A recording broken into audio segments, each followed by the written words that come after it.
Welcome to the Sales Influence Podcast, where we talk about finding the why in how people buy. I'm your host, Victor Antonio. Thank you for joining me again. Today, I'm going to take on an email. I got this one off my YouTube channel. If you haven't subscribed to my YouTube channel, you should. But anyway, I got this question from a person who goes by the handle, I was Thor. Yes, I'm not making that up. I was, I-W-A-S, space, R-I, Thor, as in Thor, the thunder god. I was Thor. I'm just going to call you Thor. Thor has a question, and it goes like this. Now, by the way, if you're one of these, you're in a situation where you have to provide bids or proposals, and you're in that situation where you're in a price bake-off. You know, they look for pricing, the top three, and they judge based on pricing. You want to pay attention to this podcast. This is a good one. So anyway, Thor says, one of my best clients recently went through a major cleanup in upper management. Their purchasing department changed as well. Never a good thing when the purchasing department changes and you already had great relationships within that department. So that's the big problem already. My question is, according to their policy, they have to get 3 quotes from 3 different companies. This is not rare. This happens a lot for the same product, obviously. The thing is, we always get the first call because they know that we are the fastest one there when it comes to receiving quotes. What always happens is they call us to get the quote, ask someone else probably, show them the price, and the latter usually gets the sale. In other words, somebody else showed them the price, they probably got the sale. He clarifies further. He drops his price, I'm assuming his competitor, a bit, but he still has to make some money, right? It's for the same product from the same supplier, so he'll probably bump up his price on freight or do something to make it worthwhile. Now, again, I don't know if he's talking about the purchasing person or his competitor. But again, we'll answer both of these. In closing, he says, I've been watching your videos for a while, good stuff, but the thing is, what you seem to be talking about is selling one-on-one, more personal kind of way.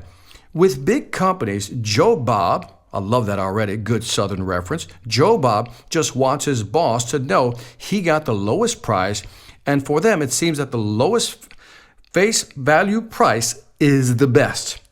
Now, there's a lot of things in this statement, and again, I'm going to have to guess on something, Thor, because you didn't make it clear, but let's go through it slowly. This is really good. Okay, so 1, you had changes in the purchasing department. By the way, the biggest lesson to learn from this is that if you have had only one relationship within that department, that was your mistake.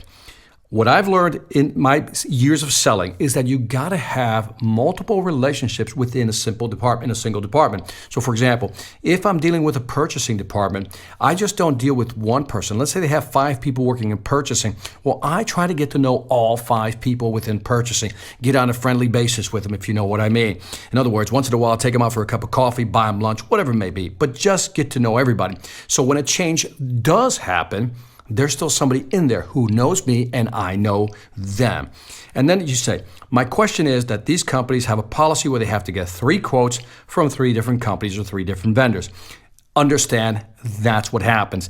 Now, most of these companies, when they do this, they're really just looking at price. Part of their policy is to go for the lowest price, but not always, not always. Now, here's something that you put, Thor, that I thought was interesting. You said, you know, they always come to us first because they know we're the fastest one to get the quote there. Well, my question to you is, why are you the fastest one? And especially if you know that they're going to use the price against you. I'll come back to that in just a bit. Then you talk about how they may drop their price a bit. And again, I don't know if you're talking about your competitor or, somebody else.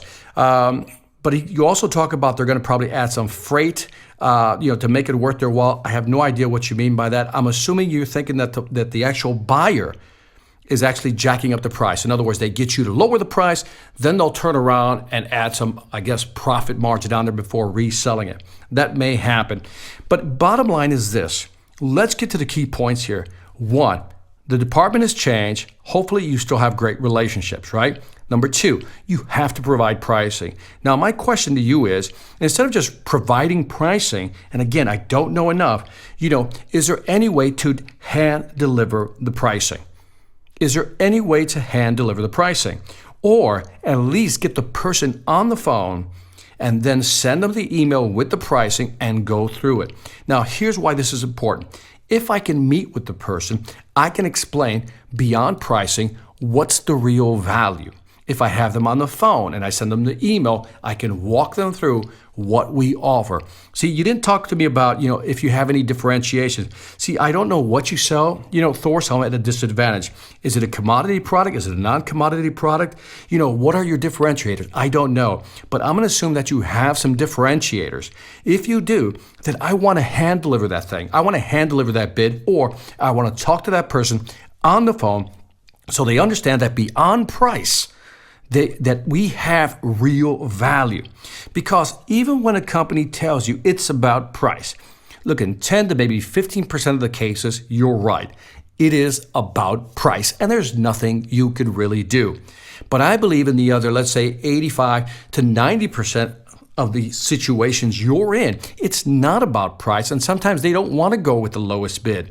Remember, in my past podcasts, I always talk about, look, people look at pricing and they look at options, and when there's 3 options, they usually like to go with the one in the middle because it's always the safest. So maybe if you can get them on the phone or hand deliver that quote, you can really talk to them about the value.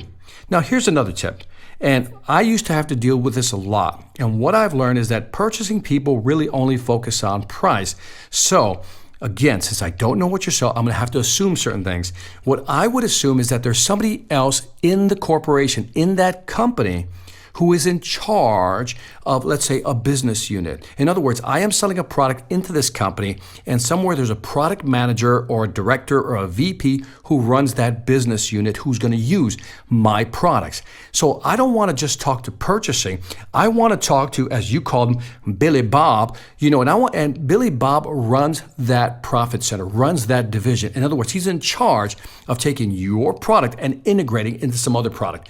And so what I want to do is I want to talk to the leader of the business unit, not just purchasing. I want to talk to the leader of the business unit. In other words, who is going to use this product? That's the person I really want to talk to, because that is the person that can look beyond price. For example, let's say you're selling, a plastic O-ring, right? Just a ring, right? A plastic ring that goes into some piece of machinery. Now, purchasing will want the cheapest price on that ring. They'll just say, give me the cheapest price on that ring. But what I want to do is I want to talk to the person who's going to put it in the machine and is responsible for the service and maintenance of that machine, because that business unit leader can look beyond price. If I can sell them the value of my ring over somebody else's, even though it costs a few pennies more, that business leader is going to say, you know what, let's pay the extra, let's go with that one. So again, the key here is you don't want to get into what they call the pricing bake-off, right? Where you just give me 3 prices and then whoever gets the lowest gets the deal. So you want to find the business unit leader. Here's another piece of advice. I need you to figure out how much time and effort are you spending quoting? How much time and effort are you spending quoting and not winning any deals? Because maybe, Thor, one of the things you might have to do is qualify the deal over the phone and just simply refuse to quote. In other words, you get the call or the email and the person says, we want you to submit a quote. You should follow up with a phone call, talk to the person, says, what are we submitting for? And if you've already made up your mind, who's bidding? Are you really going to look at us, or do you just want price? And I've asked customers this in the past. Look, I'll submit a bid, but I need to know, am I just submitting a bid, or am I going to be really considered beyond my price? I can ask that question. Now, if the same customer keeps coming back to me for quotes and never buys, that's another indication I don't want to quote anymore. And Thor, we have that power. As salespeople, we have the power to say, you know what? I'm not going to bid, because all I do is bid, but I never get considered and I never win any deals. And you could be this direct with a company who always just wants bids from you. So again, qualify who you're talking to. Go beyond purchasing, find the business unit leader. Don't be afraid to do a no bid, but most importantly, if you can hand deliver or get them on the phone, send them the email, walk them through the bid, let them know your value, you're in a much better position to sell on value and not on price, my man Thor. Anyway, that's it for the Sales Influence Podcast. I hope that was helpful. Don't forget to leave me some feedback on iTunes, Stitcher, or YouTube. Let me know what you think. I would greatly appreciate it. Also, check out my new online sales training platform called the Sales Mastery Academy. 24 courses, 300 plus videos. Come on, you know the deal. It's a great program. If you're serious about increasing your sales ability, go to salesmasteryacademy.us. salesmasteryacademy.us. Lastly, I want to thank you for listening. This is Victor Antonio, always reminding you, selling ain't hard when you know how. Take care.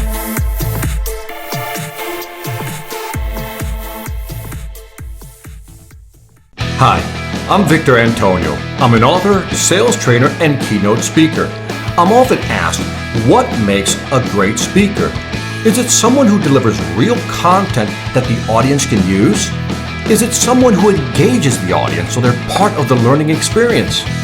Or is it someone who can motivate an audience to push them beyond their comfort zone and discover new abilities? The answer is yes. But the most important thing to remember is that I'm not there to look good. I'm there to make my client look good. Simply put, it's never about me, and it's always about them.